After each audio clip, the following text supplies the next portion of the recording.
మొన్న ప్రమాణ సాక్షిగా కమ్మ సాక్షిగా అంటే మొన్న తిడతారులే, నా తల్లి సాక్షిగా, నా భార్య బిడ్డ సాక్షిగా అన్యాయంగా నేను ఎవరిని ఎప్పుడు అనలేదు అన్నను. వీడు దొంగ అన్న. ఇంతకంటే నెంబర్ 1 కిలాడి ఎవడు? నారా చంద్రబాబు నాయుడు. నారా చంద్రబాబు నాయుడు గారు ఫస్ట్ ఇల్లు తెలుసా మీకు? నాకంటే చిన్న ఇల్లు, నేనే పేదోడిని, నాకంటే పేదోడు. మరి 1,00,000 కోట్లు ఎలా సంపాదించాడు? మన కమ్మాన్ని అడుగుదాం. 1,00,000 కోట్లు సంపాదిస్తారు షార్ట్ టైంలో. రామోజీరావు గారు రాయడాని గురించి, ఎందుకంటే ఒక 1000 కోట్లు వెళ్ళిపోయినాయి రాంగ్ రూట్లో, గురుగారికి వెళ్ళిపోయినాయి. ఇలాంటి దొంగలు నమ్మొద్దు. ఉన్నాళ్లలో మనకి one of the best chief minister Jaganmohan Reddy. ఈయన నా కులమేం కాదు, ఈయన నా బంధువు కాదు, నా క్లాస్మేట్ కాదు, నాకేమన్నా డబ్బులు ఇవ్వలా.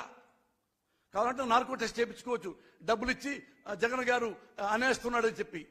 ప్రమాణ సాక్షిగా అతన్ని క్యారెక్టర్ చూసే 14 ఏళ్లుగా అతని వెంట తిరిగి అతన్ని క్యారెక్టర్ చూసే, అట్లనే నా సొంత బ్రదర్ లాగా భావించి క్యారెక్టర్. ఎందుకు మన కమ్మ నాయకుడిని మనం అంటున్నాము? Because of bad character. మీరు ఇదే తెచ్చుకోండి. మనకు కులం ఎంతవరకు అంటే ఉనికి, ఐడెంటిటీ అంతవరకు మన కులం పెట్టుకుందాం. ఏమ్మా మన కులం వాడు మనకేం చేశాడు? ఒకటే నువ్వు క్వశ్చన్ వేసుకోండి, మీరు ఆన్సర్ కూడా, నీకు క్వశ్చన్ వేస్తా, మీరు ఆన్సర్ చెప్పుకోండి. విజయవాడలో ఈయన ది గ్రేట్ నారా చంద్రబాబు నాయుడు రాజకీయ